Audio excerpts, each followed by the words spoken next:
Yawwa ga yanda za ka yi aiki da batiri a takaice idan ka yi mai yin kiɗa ne a studio kuma baka aiki da batiri. So ga Sonar nan na buɗe, sannan zan adin shi batiri kenan.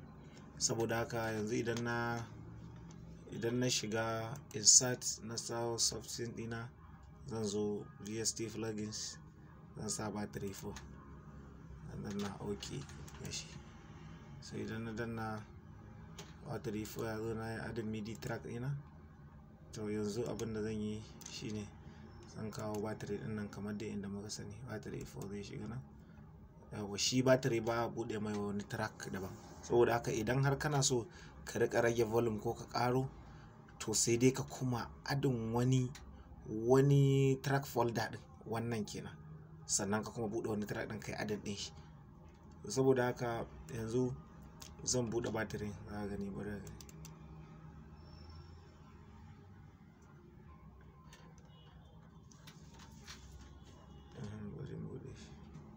To yanzu ya yi loading.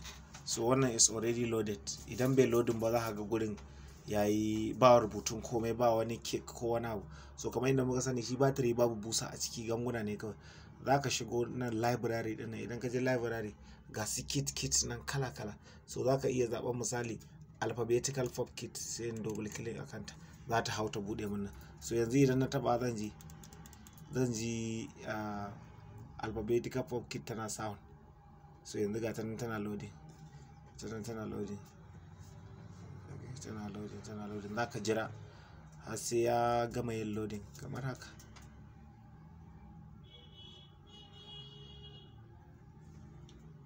To yana loading ya wuri yawwa. To idan ka taɓa yanzu za ta ba da sound ɗinta, ita wannan ɗin kenan.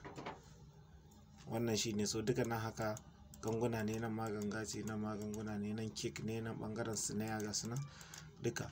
So idan ka ji wata, akwai wata da taimaka a nan kuma kana so ka canza, ita ma nan za ka iya ɗauko ta daga nan sai ka kawo ta nan, ko kuma ta nan ka mai da ita nan gashi, ko ka ɗauko wannan ka mai da ita nan, ko kuma wannan ta koma nan, ko wannan ta dawo nan. So yanda dai kake so ka ji.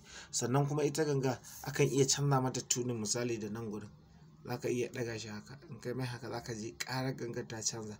In kana so ka ƙaruwa ita kanta wacce kake aiki da ita volume, sai ka taɓa nan.